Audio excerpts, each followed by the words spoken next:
Penuntun Saat Teduh Sinode Gereja Kristen Jakarta, Minggu 1 November 2020. Paket racun hati harus dibasmi.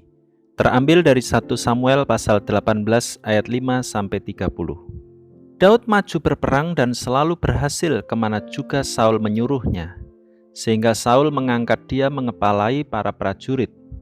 Hal ini dipandang baik oleh seluruh rakyat dan juga oleh pegawai-pegawai Saul.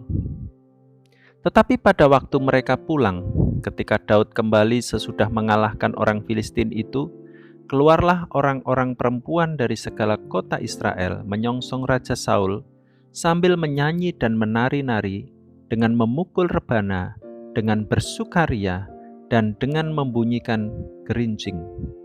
Dan perempuan yang menari-nari itu menyanyi berbalas-balasan, katanya, Saul mengalahkan beribu-ribu musuh, tetapi Daud berlaksa-laksa.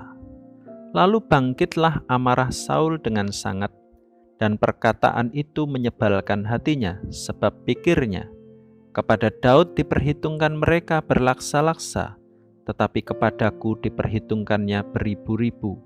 Akhir-akhirnya jabatan raja itu pun jatuh kepadanya. Sejak hari itu, maka Saul selalu mendengki Daud. Keesokan harinya, roh jahat yang daripada Allah itu berkuasa atas Saul, sehingga ia kerasukan di tengah-tengah rumah, sedang Daud main kecapi seperti sehari-hari. Adapun Saul ada tombak di tangannya. Saul melemparkan tombak itu karena pikirnya, baiklah aku menancapkan Daud ke dinding. Tetapi Daud mengelakkannya sampai 2 kali. Saul menjadi takut kepada Daud karena Tuhan menyertai Daud, sedang daripada Saul ia telah undur. Sebab itu Saul menjauhkan Daud dari dekatnya dan mengangkat dia menjadi kepala pasukan 1000, sehingga ia berada di depan dalam segala gerakan tentara. Daud berhasil di segala perjalanannya sebab Tuhan menyertai dia. Ketika dilihat Saul bahwa Daud sangat berhasil, makin takutlah ia kepadanya. Tetapi seluruh orang Israel dan orang Yehuda mengasihi Daud, karena ia memimpin segala gerakan mereka. Berkatalah Saul kepada Daud, ini dia anakku perempuan yang tertua, Merab. Dia akan kuberikan kepadamu menjadi istrimu, hanya jadilah bagiku seorang yang gagah perkasa, dan lakukanlah perang Tuhan. Sebab pikir Saul, janganlah tanganku memukul dia, tetapi biarlah ia dipukul oleh tangan orang Filistin. Tetapi Daud berkata kepada Saul, siapakah aku dan siapakah sanak saudaraku, kaum ayahku di antara orang Israel, sehingga aku menjadi menantu raja? Tetapi ketika tiba waktunya untuk memberikan Merab, anak Saul itu, kepada Daud, maka anak perempuan itu diberikan kepada Adriel, orang Meholah, menjadi istrinya. Tetapi Mikal, anak perempuan Saul, jatuh cinta kepada Daud. Ketika hal itu diberitahukan kepada Saul, maka ia pun menyetujuinya. Sebab pikir Saul, baiklah Mikal kuberikan kepadanya, biarlah ia menjadi jerat bagi Daud, dan biarlah tangan orang Filistin memukul dia. Lalu berkatalah Saul kepada Daud untuk kedua kalinya, pada hari ini engkau boleh menjadi menantuku. Lagi Saul memerintahkan kepada para pegawainya, katakanlah kepada Daud dengan diam-diam demikian, sesungguhnya Raja suka kepadamu dan para pegawainya mengasihi engkau, maka sebab itu jadilah engkau menantu raja. Lalu para pegawai Saul menyampaikan perkataan itu kepada Daud, tetapi Daud menjawab, perkara ringankah pada pemandanganmu menjadi menantu raja? Bukankah aku seorang yang miskin dan rendah? Para pegawai Saul memberitahukan kepada raja, katanya, demikianlah jawab yang diberi Daud. Kemudian berkatalah Saul, beginilah kamu katakan kepada Daud, Raja tidak menghendaki mas kawin selain dari 100 kulit katan orang Filistin sebagai pembalasan kepada musuh raja. Saul bermaksud untuk menjatuhkan Daud dengan perantaraan orang Filistin. Ketika para pegawainya memberitahukan perkataan itu kepada Daud, maka setujulah Daud menjadi menantu raja. Waktunya belum genap, tetapi Daud sudah bersiap. Ia pergi dengan orang-orangnya dan menewaskan dari orang Filistin itu 200 orang serta membawa kulit katan mereka, dan dalam jumlah yang genap diberikan merekalah semuanya itu kepada raja, supaya Daud menjadi menantu raja. Kemudian Saul memberikan Mikal, anaknya, kepadanya menjadi istrinya.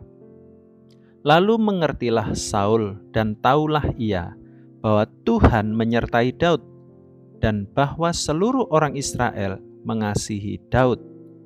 Maka makin takutlah Saul kepada Daud. Saul tetap menjadi musuh Daud seumur hidupnya. Apabila raja-raja orang Filistin maju berperang, setiap kali mereka maju berperang, maka Daud lebih berhasil dari semua pegawai Saul, sehingga namanya sangat masyhur. Mendengar kata racun saja sudah bisa menimbulkan perasaan ngeri, takut, traumatis karena pengalaman mengerikan dengan racun, seperti digigit oleh binatang beracun, misalnya semut api, kelabang, dan sebagainya, yang bisa menimbulkan sakit yang luar biasa oleh semburan racun dari binatang-binatang tersebut. Jika seseorang tergigit oleh binatang yang beracun, maka harus segera mengatasinya dengan obat atau penawar racun yang bisa mengurangi sakit dan menyembuhkannya. Sama halnya dengan hati kita yang dikuasai oleh sakit hati, kebencian, dendam, iri hati, dengki yang disebut sebagai paket racun bagi hati yang perlu diberi penawar racunnya. Nas Alkitab hari ini mengisahkan hidup Saul dan Daud. Di dalam hati Saul tersimpan paket racun yang merusak relasinya dengan Daud. Di antaranya kemarahan yang sangat kuat atau kegeraman, hati yang jengkel, iri hati, dengki yang begitu kuat terhadap Daud. Paket racun ini berakar dari pola pikirnya yang dibiarkan dikuasai yang jahat. Sehingga Saul berpikir jahat, negatif terhadap Daud. Bahkan jiwanya merasa tidak aman dengan kehadiran Daud. Saul membiarkan roh jahat menguasai hatinya, dan Allah mengizinkan itu terjadi. Tidak heran paket racun yang jahat menyengat hatinya dan berdampak pada tindakan destruktif. Saul merencanakan strategi yang jahat untuk membunuh Daud, namun tidak berhasil. Saul semakin takut dan merasa tidak aman, sehingga merencanakan tindakan untuk menjebak Daud secara licik. Saul membiarkan paket racun merusaki hatinya. Dia tidak berjuang untuk mendapatkan penawar racun tersebut. Dia hanya berjuang untuk melakukan tindakan-tindakan yang jahat yang berasal dari dalam hatinya. Paket racun yang menyengat hati dapat berdampak pada tindakan destruktif yang akan mencelakakan orang lain maupun diri sendiri. Realitas diri kita yang sesungguhnya terungkap dengan jelas secerah mentari saat kita berada pada posisi dibandingkan, direndahkan, dirugikan, atau saat menghadapi krisis bisa menyingkapkan siapa diri kita, bagaimana kondisi emosi, jiwa, dan daya tahan mental kita. Orang-orang yang kelihatan baik bisa berubah menjadi orang yang sangat jahat, licik, iri, sinis, dengki, dan sebagainya. Paket racun itu dapat merusaki hati sehingga kepada tindakan-tindakan jahat yang dilakukannya. Adapun penawar racun hanya kita dapatkan di dalam Kristus Yesus. Olehnya kita memperoleh Roh Kudus yang membersihkan paket racun itu dan mengalirkan buah Roh-Nya, yaitu kasih, damai sejahtera, sukacita, bahkan kerendahan hati, rasa aman dan nyaman hanya di dalam Tuhan. Paket racun yang merusaki hati apabila tidak dituntaskan akan menyebabkan komplikasi jiwa yang fatal.